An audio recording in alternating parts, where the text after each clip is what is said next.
Bonjour à tous. Aujourd'hui, nous sommes dans Jean chapitre 15 et je vais vous communiquer le secret, selon Jésus, le secret de 7 des plus grandes bénédictions.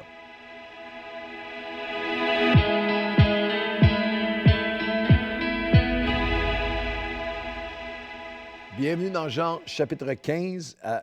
Lorsqu'on arrive à Jean chapitre 15, nous nous approchons à quelques chapitres encore de ce grand défi que nous avons entamé ensemble, ce pèlerinage de foi à travers les 4 évangiles. Vous savez, les 4 évangiles cumulés, ça fait 89 chapitres. Alors, on arrive près de la fin. Il y en a une grande majorité qui sont déjà là en ligne. C'est une vision qui était sur mon cœur d'offrir à la francophonie un dévotionnel chapitre par chapitre des 4 évangiles. Alors, on est tellement heureux de vous voir si nombreux à suivre, à être branchés, à être connectés. On vous défie, on vous encourage à le partager avec le plus grand nombre possible. Ça va être disponible, ça va être là pour rester gratuitement pour la bénédiction, pour nourrir le cœur du peuple de Dieu partout à travers le Québec et la francophonie. Lorsqu'on arrive à Jean chapitre 15, il y a un grand défi. C'est un deuxième pas à lequel Jésus nous appelle pour tous ceux qui ont pris la première décision de le suivre. Plusieurs fois, Jésus dira « Suis-moi ». Et c'est le premier pas dans notre vie. Chacun d'entre nous, j'ai fait le pas de suivre le Seigneur, mais à chaque personne qu'il appelle à le suivre, Jésus donne ce deuxième appel important à demeurer en lui. Le suivre et demeurer en lui. 8 fois, dans les premiers 10 versets de Jean chapitre 15, vous allez trouver l'expression demeurer. Mépo, en grec, qui parle tout simplement de rester à un endroit, de s'arrêter, une relation, une attitude, une attente, de s'arrêter pour continuer, de rester debout devant, de continuer à. C'est littéralement toutes sortes de variantes de cette pensée de littéralement passer du temps avec Dieu, s'arrêter avec Dieu, passer du temps à arrêter les autres choses pour passer du temps avec Dieu. Demeurez en moi et je demeurerai en vous est l'appel de Jean chapitre 15. Littéralement de consacrer du temps à Dieu. Lorsque tu décides de le suivre, tu goûtes à la grâce de Dieu, au pardon de Dieu, mais il t'appelle à boire à la source abondante de qui il est. Tu goûtes à son amour, tu goûtes à sa présence. Avez-vous déjà entendu l'expression que dans tout ce qu'il y a sur la terre, il y a seulement 3 couleurs, 10 chiffres et 7 notes. C'est ce qu'on fait avec qui est important. Et c'est ce que vous faites avec votre temps qui va déterminer la qualité de votre marche avec Dieu. Qu'est-ce que tu fais avec ton temps? Combien de temps passes-tu avec Dieu? À lire sa parole, à être dans la louange, à visionner une prédication, à parler à Dieu, à prier à Dieu, à aller à la maison de Dieu, à aller à un groupe où tu vas partager ta foi avec d'autres. Combien de temps dans ta journée, dans ta semaine, dans ton mois et dans ton année passes-tu avec Dieu? Combien de temps peux-tu qualifier dans ta vie de « ça, c'est du temps où je demeure avec lui ». En anglais, ils l'ont traduit « dwelling ». Je reste devant lui, je m'approche de lui, je continue avec lui, je suis en relation, j'ai une attitude, je m'attends à lui. Qu'est-ce que tu fais avec ton temps est une question d'éternité, une question qui va avoir des conséquences sur tous les aspects de ta vie. Paul a exhorté les Éphésiens il y a 2000 ans à racheter le temps parce que les jours étaient mauvais.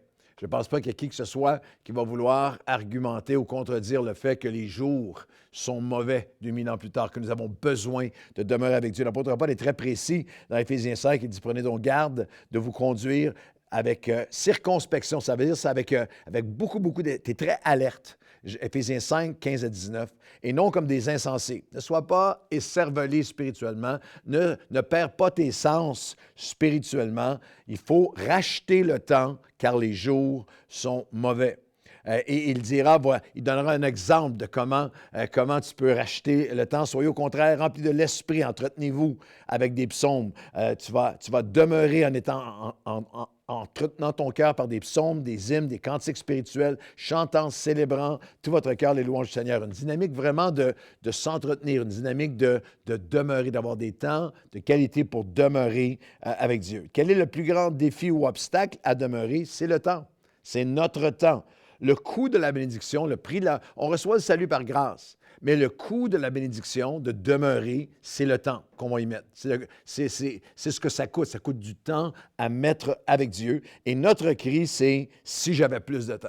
Ah, si j'avais juste plus de temps. Et le défi n'est pas d'ajouter, mais en fait de soustraire. Ce n'est pas la question simplement de dire, OK, avec tout ce que j'ai, tout ce que je fais déjà, comment est-ce que je vais être capable d'ajouter du temps avec Dieu? Dans la vie, quel que soit ce à quoi tu dis oui, voudra dire que c'est moins de temps pour quelqu'un ou pour quelque chose d'autre. Assurez-vous que vos oui valent la peine, car ils vont toujours soustraire quelque chose d'autre. C'est ce à quoi tu dis oui qui va déterminer. Si vous dites oui à plus de temps avec Dieu, il faut que tu prennes la décision en même temps de dire, il y a des choses que je dois soustraire. La majorité d'entre nous pouvons dès maintenant soustraire un peu de temps de médias sociaux, un peu de temps de Netflix, un peu de temps de Crave, de médias sociaux, d'autres choses, sur ton appareil, sur ton téléphone ou devant un écran, soustraire de ça pour dire je veux additionner du temps avec Dieu. Plus de égale moins de. La mauvaise nouvelle, c'est que le temps file, le temps s'envole. La bonne nouvelle, c'est que c'est toi qui le pilotes. Tu peux décider de ton temps. Et pour nous aider dans cette décision, dans ces courts premiers versets de Jean chapitre 15, Jésus nous rappelle, juste là, dans ces quelques versets, 7 des plus belles et grandes bénédictions pour ceux qui vont demeurer en lui. La première, lorsque je demeure en lui, quand nous demeurons en lui, il nous rappelle qu'il n'y a pas de stagnation, il n'y a pas de stabilité, il n'y a pas de plateau dans notre marche avec Dieu. Ou nous portons du fruit parce que nous sommes branchés en lui, ou nous nous desséchons peu à peu. Au verset 1 et 2 de Jean chapitre 15, « Je suis le vrai cep et mon Père est le vigneron. Tout sarment ou toute branche qui est en moi et qui ne porte pas de fruit, il le retranche. Et tout sarment, toute branche qui porte du fruit, il l'émonde afin qu'elle porte encore plus de fruits. » Un des bénéfices de demeurer en Dieu, c'est qu'il nous rappelle, il nous rappelle que ça ne peut pas être statique. Que quel que soit le fruit que j'ai porté hier, si je ne suis pas branché aujourd'hui, la branche s'effrite, la branche se dessèche. Qu'aujourd'hui, je dois être branché en lui. Quand je demeure en lui à chaque fois, à chaque jour de ma vie, quand j'ai terminé à chaque jour mon temps de prière le matin, mais je sors de la parole de Dieu, je suis rappelé à quel point j'ai besoin d'être branché. Que la sève divine puisse couler en moi. La deuxième bénédiction pour ceux qui demeurent en lui, non seulement c'est qu'il nous rappelle, mais pour ceux qui demeurent en lui, nous nous rapprochons de lui. Au verset 3, il dit « Déjà, vous êtes purs à cause de la parole que je vous ai annoncée. » Il y a tellement de facteurs d'érosion de notre intégrité, de notre pureté. On est bombardé de tous les côtés, on est frappé de tous les bords, de nos téléphones aux écrans, à tout ce qui se passe autour de nous. Il y a tellement de facteurs d'érosion de notre pureté, tellement de pression et de contamination de nos cœurs, de nos âmes, de nos esprits. C'est seulement si je demeure dans sa parole. Jésus a dit, il y a une pureté qui est acquise, mais qui est renouvelée lorsque je demeure dans sa parole. Lorsque je prends du temps, il y a toutes les 1000 façons dont vous pouvez lire la parole de Dieu, mais c'est à chaque jour, vous mettez juste un temps. Moi, une des choses que je pratique depuis des années, c'est littéralement de lire à voix haute, de prier à voix haute la parole de Dieu. Dans les derniers mois, j'étais dans les psaumes et je marche avec ma Bible dans les mains et je prie à voix haute des passages de la parole de Dieu. Et à chaque fois, il y a un sens de purification, il y a un sens de protection. Il y a une sanctification qui est accomplie, qui est positionnelle. Nous avons une position, nous sommes sanctifiés en Jésus devant Dieu, notre position devant le Père. Mais il y a une sanctification qui est progressive et qui doit être protégée. Alors, lorsque nous demeurons en lui, il nous rappelle et aussi il nous rapproche de lui. Si on continue dans Jean chapitre 15, dans 7 des plus grandes bénédictions pour ceux qui demeurent en lui, il nous rappelle, il nous rapproche. Et la troisième, c'est que lorsque nous demeurons en lui, nous sommes renouvelés. Au verset 4 de Jean 15, « Demeurez en moi et je demeurerai en vous. Et comme le serment ne peut de lui-même porter du fruit s'il ne demeure attaché au cep, ainsi vous ne pouvez pas non plus si vous ne demeurez pas en moi. » Alors, il y a un des grands obstacles, un des plus grands dangers de l'orgueil spirituel est un de nos pires ennemis parce qu'il crée l'illusion que nous pouvons porter du fruit, que nous pouvons vaincre la tentation, que nous pouvons aimer, pardonner, servir, que nous pouvons être les hommes, les femmes que Dieu voudrait que nous soyons sans être branchés en lui, sans demeurer en lui. Quand nous demeurons en lui, c'est là que nous sommes renouvelés. Le texte est tellement direct. Si tu ne demeures pas attaché, vous ne pouvez pas non plus, vous ne pouvez pas porter du fruit, à moins que vous soyez attaché, branché, que vous demeuriez en moi. Quelle que soit la zone de ta vie, la sphère de ta vie qui a besoin de renouvellement. Parce qu'on a tous compris que les forces, la grâce, la joie, la patience, les dons du Saint-Esprit que j'avais il y a 6 mois ou 6 ans ou 20 ans n'ont pas entre guillemets, de pertinence, d'utilité et d'impact ou de capacité de m'aider aujourd'hui. J'ai besoin, la branche, l'image est très simple, mais elle est puissante. Et quel que soit comment la branche était remplie de fruits, si elle est coupée de l'arbre, elle est sans fruits. Et il y a beaucoup de croyants qui ont déjà porté du fruit dans tellement de sphères de leur vie, mais qui ont arrêté de demeurer en lui. Si nous demeurons, nous sommes renouvelés, et si nous ne demeurons pas, nous reculons. Nous reculons. Notre portion recule.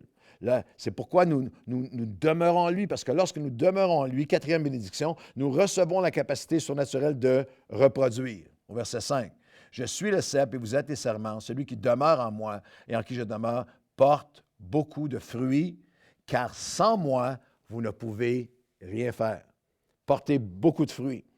Cette année, c'est ma 40e année de ministère, 40 ans de ministère, c'est la 31e année de Nouvelle Vie et par la grâce de Dieu, une décennie, une deuxième, une troisième et une quarantaine, par la grâce de Dieu, si on demeure en lui, il nous permet de continuer à porter du fruit, à porter beaucoup de fruits. As-tu arrêté de porter du fruit? As-tu arrêté de demeurer en Christ, de passer du temps avec lui et les fruits dont tu peux parler sont des fruits lointains du passé? Il faut que tu reviennes aujourd'hui. Parce que lorsque nous demeurons en lui, c'est là qu'il nous donne la capacité de reproduire. Et lorsque nous demeurons en lui, c'est là qu'il répond et qu'il répand sur nous ses récompenses. Verset 7. « Si vous demeurez en moi et que mes paroles demeurent en vous, demandez ce que vous voudrez, cela vous sera accordé. » Alors, c'est très simple, mais c'est là, alors qu'on demeure en lui, qu'on demande. C'est lorsque je demeure en lui, je vais devant lui, je demande. Dans l'Évangile de Matthieu, Jésus dit, « Demandez, on vous donnera, cherchez, vous trouverez, frappez et l'on vous ouvrira, car si vous qui êtes méchants, vous pouvez donner de bonnes choses à vos enfants, à combien plus forte raison le Père donnera-t-il son esprit à ceux qui le demandent? » Alors, il répond, lorsque nous demeurons en lui, la foi monte dans nos cœurs et nous demandons. L'apôtre Jacques lui dira, vous ne demandez pas parce que vous ne recevez pas parce que vous ne demandez pas, vous ne demandez pas parce que vous demandez mal. Plus je demeure en lui, plus j'ai la foi de demander et plus mes demandes sont selon sa volonté. Alors, j'ai de grandes récompenses, j'ai de grandes réponses envers Dieu lorsque je demeure en lui. Et moi, ça, j'ai vécu ça je ne sais pas combien de milliers de fois dans ma vie. Tu vas dans la présence de Dieu, parfois le cœur abattu, mais tu vas dans sa parole et là, tu commences à parler à Dieu. Là, par son esprit, il y a des demandes qui montent vers le ciel et des requêtes qui montent vers le ciel et Dieu répand sa récompense et sa bénédiction. Lorsque nous demeurons en lui, nous allons refléter sa gloire. Et c'est seulement alors que nous allons bien le représenter. Au verset 8, toujours de Jean 15, « Si vous portez beaucoup de fruits, c'est ainsi que mon Père sera glorifié et que vous serez mes disciples. » Alors, si je demeure en lui, je vais porter beaucoup de fruits. Et quand je porte beaucoup de fruits, c'est là que le Père est glorifié. Je le dis avec douceur et avec amour, le Père n'est pas glorifié par des disciples sans fruits. Le Père n'est pas glorifié par des églises sans fruits. Le Père n'est pas glorifié par un peuple de Dieu qui est sauvé sans fruits. Mais il n'y a pas de fruits si je ne demeure pas en lui. Mais si je demeure en lui, nous allons porter de plus en plus, porter beaucoup de fruits. Bannissez de vos cœurs cette notion de petitesse dans le fruit que vous portez pour Dieu. Il n'y a pas de limite au fruit que Dieu veut te faire porter pour sa gloire à lui. Et bannissez également de vos pensées la notion que Dieu est glorifié, que le Père est glorifié par un peuple qui est desséché, qui est dans la petitesse, qui est dans la sécheresse, qui est sans fruits, et sans progrès, et sans percée, et sans histoire et sans témoignage. Je vous relis les mots de Jésus. Si vous portez beaucoup de fruits, c'est ainsi que mon Père sera glorifié et que vous serez mes disciples. Et la dernière des sept des plus grandes bénédictions pour ceux qui vont demeurer en lui. Lorsqu'on demeure en lui, il nous rappelle, il nous rapproche, nous sommes renouvelés, nous recevons la capacité surnaturelle de reproduire, il répond et répand sur nous ses récompenses, nous allons refléter sa gloire et bien le représenter. Et la dernière bénédiction pour aujourd'hui, dans Jean 15, nous sommes ramenés à lui, à son amour et à sa joie. Les versets 9 à 11, « Si vous demeurez en moi et que je demeure en vous, comme le Père m'a aimé, je vous ai aussi aimé, demeurez dans mon amour. Si vous gardez mes commandements, vous demeurerez dans mon amour.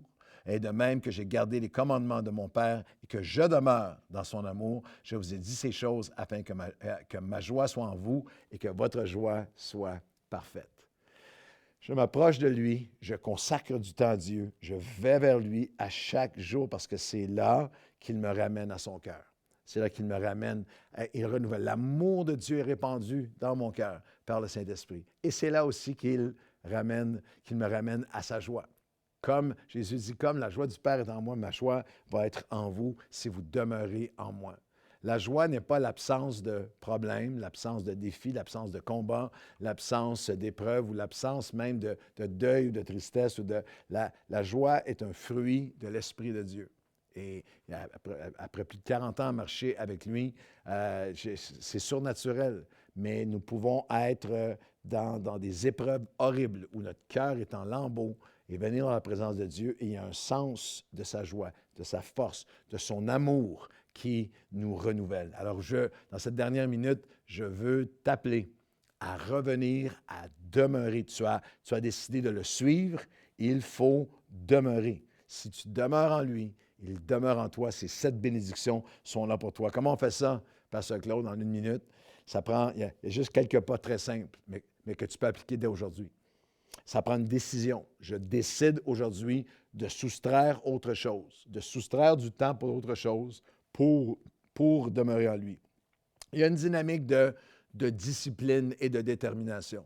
Je veux que tu saches qu'il y a une conspiration dans les lieux célestes pour t'interrompre, pour t'empêcher, pour que tu n'aies pas le temps, pour peut-être une autre fois. Alors, tu dois être déterminé. Ce n'est pas basé sur les émotions. Ce n'est pas à chaque fois que tu vas ouvrir ta Bible et aller demeurer en Dieu, prendre sa parole, tout ça, qu'à chaque fois, il va y avoir les cloches du ciel qui vont se mettre et le feu, le vent et la Pentecôte.